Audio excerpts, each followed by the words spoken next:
Izazvao burne reakcije javnosti dolazi iz Valjeva, gde je prema navodima advokatice povređenog Jane Aćimović-Planojević reč o maloletniku koji ima samo 15 godina.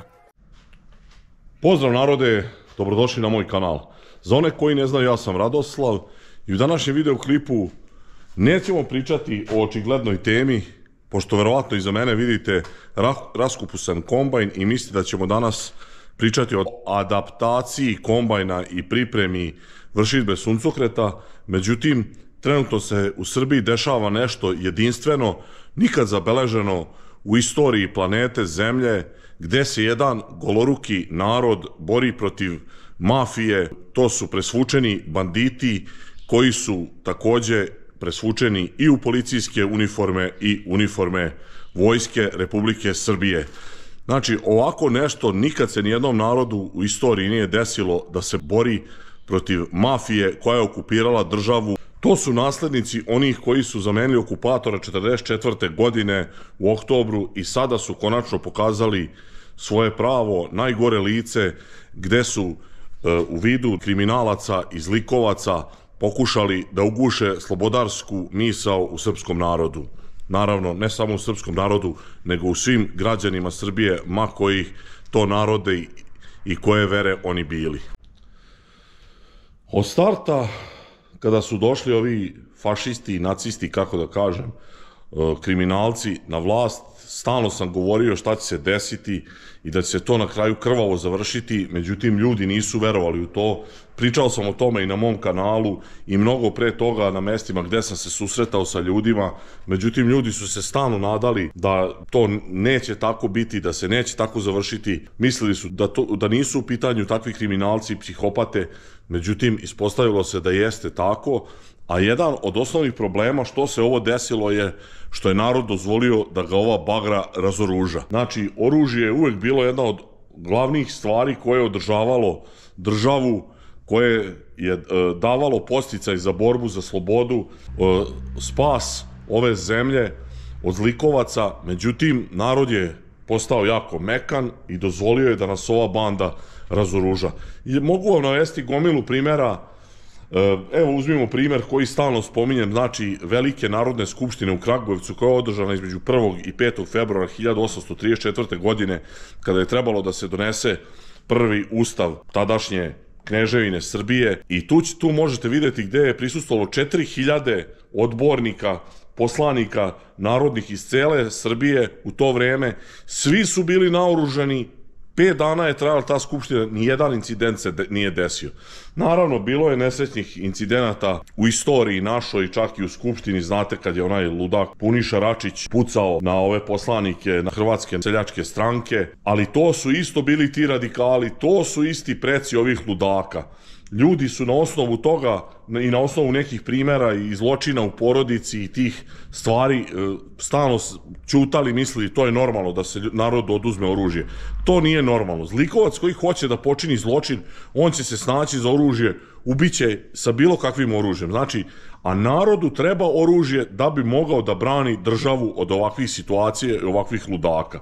Hoću da kažem da se nadam kad se ovo sve završi, kad srušimo ovu mafiju na vlasti, znači da prvo što mora da se uvede, da narod mora da se naoruža. I to automatskim naoružanjem. Svaka kuća treba da ima automatsko naoružanje kako bi se mogli boriti protiv ove mafije. Sad ne može nenaoružani ljudi da se bore sa mafijom. Videli ste sad ove Kobre, Dabre i to šta se tu dešava. Znači, on je angažovao sve te, ali sve te kriminalce, svi su preobučeni u koje kakve uniforme, međutim, to su sve kukavice nesposobne koje su samo hrabre kada napadaju 50 na 1, 100 na 1. Videli ste šta se sve dešavalo i ono kada su farbali onu zgradu u Novom Sadu. Vidite kako policija tuče babe, studente nenaoružane. Međutim, kada stoje pored ovih kriminalaca koji su naoružani šipkama, pištoljima, policajci su manji od makovog zrna. Dobro, pitanje je da li su to pravi policajci.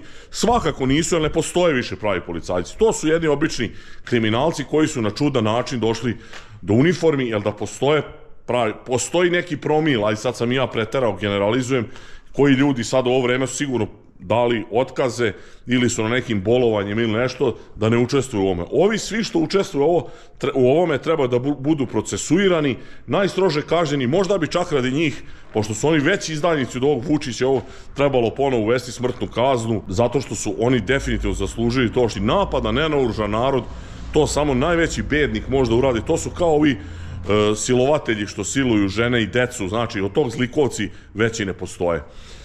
Sad ćete vidjeti u ovom videu šta se sve dešava, pošto ne znam koliko ste obavešteni ljudi, nemaju pojma šta se dešava, gledaju ove mainstream medije koje je zauzeo Žvalonja i ovaj njegov brat i tu informišu se sa tih medija gde ne može da se vidi prava istina i prava dešavanja. Videli ste, mesecima izazivaju policija zajedno s ovim kriminalcima, izaziva narod, znači umesto da se počne da funkcionišu institucije, da počnu da budu, da počne da im se sudi tim ubicama i ovima koji su ubili ovih 16 ljudi ispod nadstrešnice, policija čuva kriminalce. Videli ste ovaj cirkus sa onim Ćacilendom, znači umesto da policija to za jedan dan sve raskupusa, oni njih čuvaju, dozvoljavaju da provociraju narod i naravno da je narodu pukao film i da će se to sad završiti vrlo loše po njih.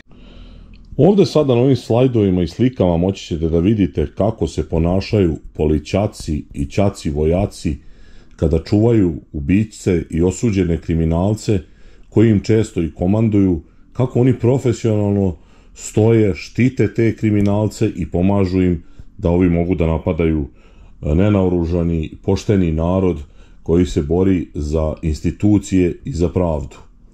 A posle ćete naravno videti kako se ponaša policija kada je pred njima nenaoružani narod koji traži pravdu, onda se ohrabre, mogu ladno da napadnu i babe da tuku, i decu, i vezanu decu, onda su izuzetno jaki, inače su u svim ostalim situacijama manji od makovog zrna, a videli ste sad na kraju ovih slika sa ćacijem i ove ćaci vojake iz kobri, tih, kako se zovu, miševi, ti šta su, neki velouške slepići, koji je dobro neko napisao status, kaže više su metaka ispalili do sad na narod nego na odbranu Kosova i države. Uglavnom, najporaznije od svega je što je nekada, kada je srpski seljak činio srpsku vojsku i srpsku policiju, to bilo jedno od najčasnijih zanimanja u koje je narod imao ogromno poverenje, znači to su bili ljudi koji nikad nisu ukaljali obraz, međutim od Drugog svjetskog rata, a naročito od 90-ih, naša se vojska i policija toliko osramotila takvim zločinima nad civilima, nad nemoćnima, nad ranjenicima, nad zarobljenicima, tako da to je suvišno i govoriti. Meni samo nije jasno, evo ovdje ćete sada vidjeti detalje, kada su ubijali one Albance i koja je to ideja bila da se strpaju mrtvi ljudi, znači u hladnjače i da se razvoze po kakvim jezerima po Srbiji da bi se sakrili njihovi leševi. Koji je to genije smislio i šta je bio cilj, to bih voleo da saznam. Jasno je da nijedan pošten čovjek ne podržava niti može da podržava ovaj banditski režim i to je dobro što je ovaj ludak uspeo da okupi oko sebe sve sam šljam koji postoji u Srbiji. Znači, nema sad maltene, ne dešavaju se nikakvi zločini, niti kriminal u državi, sem ovo što rade ti ćaci, jer su oni svi tu okupljeni i ne stižu niti da pljačkaju ljude, niti da vrše neka druga zlodela, jer oni su komplet, sve ih je skupio da brane njegovu vlast i njegovu guzicu poplašenu, znači po tim ćacilendima i po ovim gradovima gde ih vozaju kao mečke dok im narod ne dođe glave. Znači, to je jedina dobra stvar u svemu ovome, što se sav ološ skupio oko Žvalonje i samo ti kriminalci i nepošten narod to podržavaju, tako da će, kada to bude procesuirano i rešavano, biti vrlo jednostavno. Znači, kogod je davao bilo kakvu podršku ovima, mora da zaglavi minimalno neku robiju.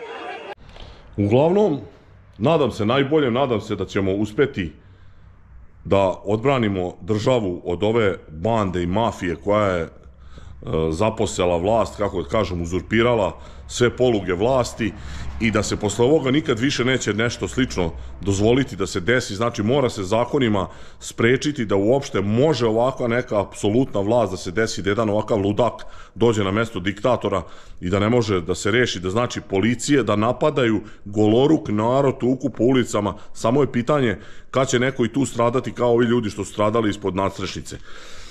Videli ste da ništa se nije dešavalo, niko nije reagovao, institucije ne reaguju, ludak sve svoje političke neprijatelje počeo da tamani. Onog Cvijana je ubio, naredio je ovim ludacima, Velji, Nevolji, ovima što je instalirao ih kao navijače, znači da ubijaju njegove političke protivnike.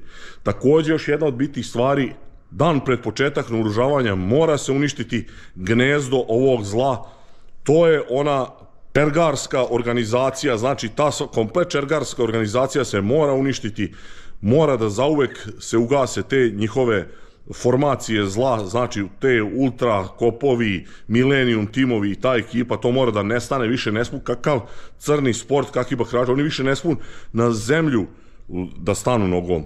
Uglavnom, toliko za ovaj video, žao mi je, možda što sam bio preterano emotivan, ali vidite ovo šta se dešava, ovo je nezabeleženo u istoriji naroda, znači prva država u kojoj se ovo dešava da se goloruk narod brani protiv mafije koja je zauzela. Do sad je bilo i raznih revolucija i svega, ali niti je bio goloruk narod, niti je mafija bila zauzela komplet državu. Ovo je prvi put se dešava i ovo će morati celom svetu i celoj ljudskoj populaciji da bude na nauk da se ovo više nikad ne dozvoli.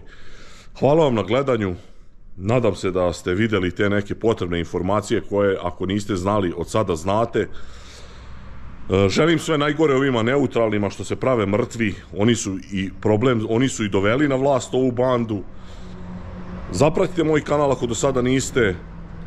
Ostavljajte lajkove, komentare, crknite botovi i sendvičari. Bolje vam je da crknete, završit ćete u kamenolomu. Hvala vam na gledanju.